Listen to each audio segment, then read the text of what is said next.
Daniel Rodriguez versus Nicolas Dalby. Currently, no lines out for this fight. I'm expecting Daniel Rodriguez to drop as the favorite.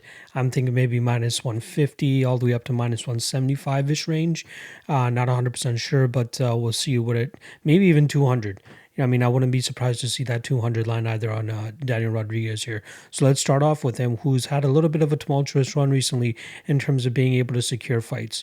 So he's coming off a victory over Dwight Grant, which took place August 22nd. And if most people remember, that was the night he was supposed to fight Takashi Sato, and Dwight Grant was supposed to fight somebody else. Unfortunately, both of their opponents pull out, and they're just like, you know what? Let's get it going. Let's get it cracking. Let's get a fight going. And they ended up booking the fight pretty much on the fight day. Luckily, both of them had made weight, so they were both eligible to fight. And they came together and they had a very solid fight. I'm not 100% sure if it got fight of the night, but it should have, considering the amount of, it was only a 2.5 minute fight, but the amount of strikes that were thrown and the amount of damage that was dished out by both guys, absolutely phenomenal. We saw Dwight Grant first have success in terms of landing a big shot, rocking Daniel Rodriguez, and then we saw Rodriguez, recover from that, and a minute later get his own finish. So we saw the resiliency and durability of Daniel Rodriguez in that fight, and every fight this guy continues to impress me. Going into his short notice fight against Tim Means, I was expecting, a guy that was, a little bit one dimensional.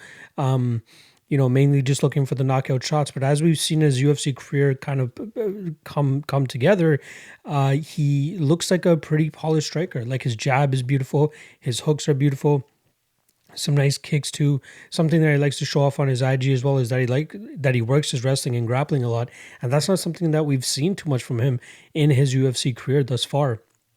I feel like we're actually going to get that tested a little bit here against Nicolas Dalby, who, in my opinion, needs to get this fight to the ground to have some success.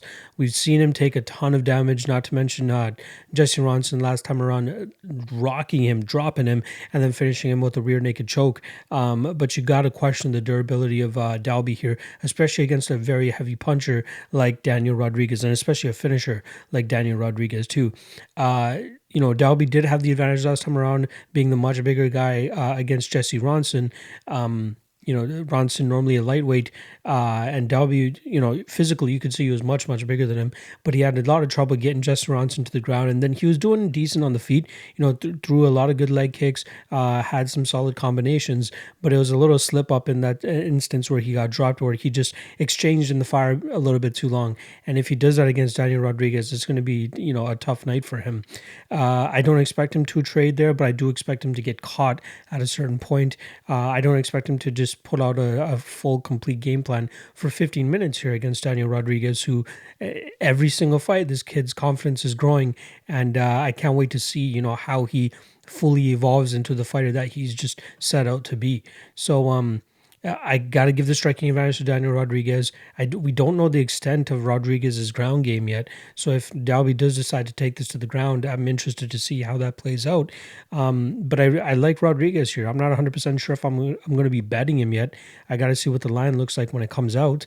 But I do expect him to get the better of the feet. If Dalby, if he sticks on the outside and tries to implement his grappling and put together a complete MMA game, he could make an argument that he could pull away with this fight. But the Alex Cowboy Oliveira fight was rough too. Like he was getting hurt a lot in there.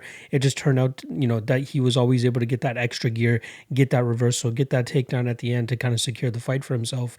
But Rodriguez, I think it's going to be a little bit harder to pull off against him. Rodriguez, we've seen him just put together such beautiful performances with his hands that I feel like he'll be able to catch Dalby on the way in. And Dalby's going to, he's not going to be the bigger guy here. So he's 5'11", 74.5-inch reach, whereas Daniel Rodriguez, 6'1", with a 74-inch reach. So size slightly on Daniel Rodriguez's side. And I like Rodriguez here. I can't wait to see how he continues to evolve, like I said earlier. And I truly want to see his grappling game too. Let's see that tested here. Let's see Nicolas Dalby land a takedown, and let's see what Rodriguez looks like off of his back.